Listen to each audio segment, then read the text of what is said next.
রব্বুল আলামিন সূরা আহজাবের মধ্যে নারী পুরুষের কে কোথায় থাকবে বলে দিয়েছেন। ওয়াকারনা ফি বুয়ুতিকুন্না, ও নারীরা তোমরা তোমাদের বাড়ির মধ্যে থাকো। কোথায় থাকো? ও নারীরা তোমরা তোমাদের বাড়িতে থাকো। বলেন নাই ওয়াকারনা ফিল বুয়ুত, ও নারীরা তোমরা বাড়ি ঘরে থাকো, এটা বলেন নাই। ফি বুয়ুতিকুন্না, তোমাদের নিজেদের বাড়িতে থাকো। বিনা প্রয়োজনে এই পাড়া ওই পাড়া, এই বাড়ি ওই বাড়ি ঘোরাঘুরি করো না। অন্যান্য কাম তো বহুত পরের কথা। তাহলে বাড়িতে থাকার জন্য আদেশ করেছেন নারীদেরকে মোল্লা সাহেব। আরে বলেন না কেন? ইসলামের সত্য কথা, সঠিক কথা উম্মতের কান পর্যন্ত পৌঁছিয়ে দেওয়া, বলে দেওয়া আলেম ওলামার কর্তব্য, দায়িত্ব। যদি না বলা হয় কোন লোভের কারণে, কোন ভয়ের কারণে, তাহলে জিভ কাটা হবে।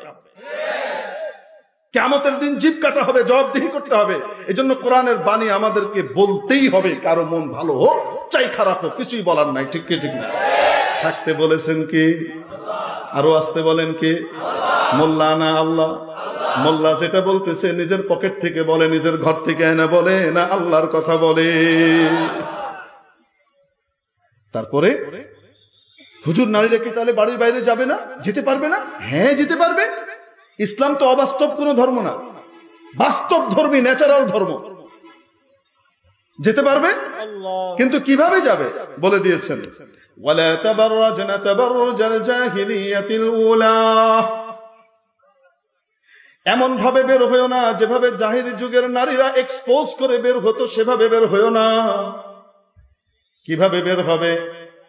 ও নবী, ইয়া আইয়ুহান নবী কুল লিআজওয়াজিক, বলে দেন আপনার স্ত্রীদেরকে, ওয়া বানাতিক, আপনার মেয়েদেরকে, ওয়া নিসাইল মুমিনিন, ঈমানদারদের নারীদেরকে বলে দেন, ইউদনিনা আলাইহিন্না মিন জালাবিবিহিন্না, যদি বের হতে হয়, পরপুরুষের সামনে যেতে হয়, তাহলে নিজেদের উপরে যেন তারা জিলবাব লটকে দেয়। কি লটকে দেয়? জিলবাব কাকে বলে?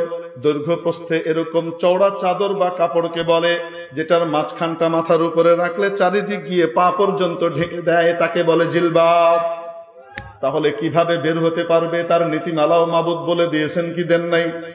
এটা মোল্লার কথা না আল্লাহর কথা? আরো আসতে বলেন কার কথা? ওভাবে বের হতে বলে, এক্সপোজ করে বের হতে না করেন। শুধু তাই নয়, শুধু তাই নয়, যদি আল্লাহকে ভয় করে থাকো, যদি জান্নাতে যেতে চাও, যদি আল্লাহকে ভয় করে থাকো, খবরদার পরপুরুষের সাথে মিহি সুরে মোলায়েম গলায় কথাও বলবে না। লা তাখদানা বিল কওল, নরম সুরে, মিহি সুরে, মিষ্টি সুরে পরপুরুষের সাথে কথাও বলবে না। অনেক সময় পরপুরুষের সাথে কথা বলার প্রয়োজন পড়ে কি পড়ে না? স্বামী বাড়িতে আছে কিনা এসে জিজ্ঞেস করতেছে না, জন্য উনি অমুক ভাই ধাক্কাইতেছে, উনি বাসায় নাই, এই কথাটা বলার দরকার পড়তে পারে কি পারে না? কোথায় গেছেন? অমুক জায়গায় গেছেন, পর্দার এই পাশ থেকে। ওয়াইদা সাআলতুমুহুন্না ফাসআলুহুন্না মিন ওয়ারাই হিজাব, নারীদের কাছে কোনো কিছু জিজ্ঞেস করতে চাও, চাইতে যাও, তো তাহলে পর্দার আড়াল থেকে চাও, পর্দার আড়াল থেকে জিজ্ঞেস করো। এই আদেশ কার? আরো আসতে বলেন কার? কিন্তু ওই যে কথাবার্তা বলতে হবে প্রয়োজনে, বিশেষ প্রয়োজনে পরপুরুষের সাথে কথা বলার যে বিধান, সেটাও আল্লাহ বলে দিচ্ছেন, খবরদার মিহি সুরে নয়, নরম গলায় নয়, জি এরম করে নয়। হাদিস শরীফের মধ্যে বলছেন কর্কশ কণ্ঠে। কিভাবে? কণ্ঠের ভিতরে কাঠিন্য ফুটিয়ে সেভাবে বলতে হবে, সেভাবে বলো। যদি না বলো তাহলে কি হবে? ফায়াতুমা আল্লাযী ফী কলবিহি মারাদ, যার মনের ভিতরে রোগ আছে। কার মনের মধ্যে রোগ আছে, কার মধ্যে নাই তুমি কি জানো? তুমি জানো না, তুমি বুঝবো না। ফায়াতুমা আল্লাযী ফী কলবিহি মারাদ, যার হৃদয়ের মধ্যে রোগ আছে সে লোভী হয়ে উঠবে। সে কি হয়ে উঠবে? লোভী হয়ে উঠবে তোমার ব্যাপারে, সাবধান। তাহলে মেরে মুহতারাম দোস্ত, আজিজ ও বুজুর্গ, এই বিধানগুলো মোল্লার না আল্লাহ? মানতে পারি আর না পারি, আমল করতে পারি আর না পারি, মনে রাখতে হবে এটার মধ্যে সুখ শান্তি সফলতা কামিয়াবি, এর বাহিরেই ক্ষতি। ঠিক কি ঠিক না? ছাগলও আল্লাহর দিক নির্দেশনা মানে, আশরাফুল মাখলুকাত মানুষ হয়ে নিজেও মানে না, অন্যকেও মানতে বাধা দেয়। ঠিক কি ঠিক না?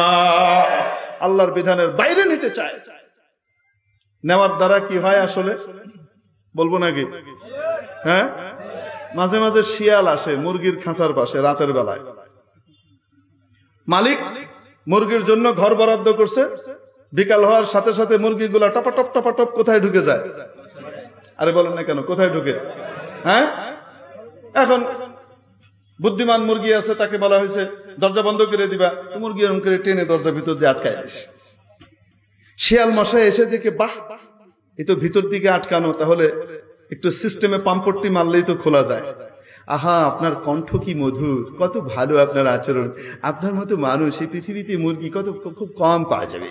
এরকম করে ছাগল মিষ্টি মিষ্টি কথা বলে তারপরে বলছে, আহা, আপনার কি খাঁচার ভিতরে বন্দি করে রেখেছি, দেখুন আমরা কত মুক্ত স্বাধীন, আমরা গোটা পৃথিবী চষে বেড়াচ্ছি, জঙ্গলে আমরা রাজত্ব করছি। আপনাকে তৈরি করা হয়েছে রাজত্ব করবার জন্য, আপনি ভেতরে কেন?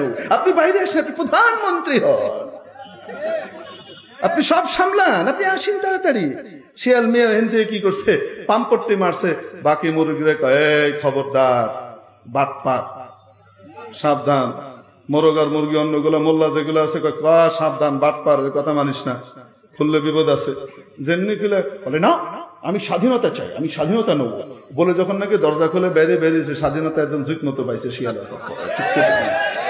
যেগুলো আমাদের নারীদেরকে আল্লাহর বিধানের বাইরে, যে আল্লাহর নীতিমালার বাহিরে গিয়ে, আমি পরিষ্কার করে বলছি, আল্লাহর নীতিমালা অনুযায়ী বাইরে যেতে কোনো অসুবিধা নাই, ঠিক ঠিক না, কিন্তু আল্লাহর নীতিমালাকে বর্জন করে আল্লাহর নীতিমালার বাইরে যে বা যারা আমাদের নারীদেরকে পথে ঘাটে রাস্তায় বিভিন্ন জায়গাতে নেবার কথা বলবে, বুঝতে হবে এরা সত্যিকারের হিতাকাঙ্ক্ষী নয়, এরা হলো চতুর শিয়াল, ঠিক কি ঠিক না?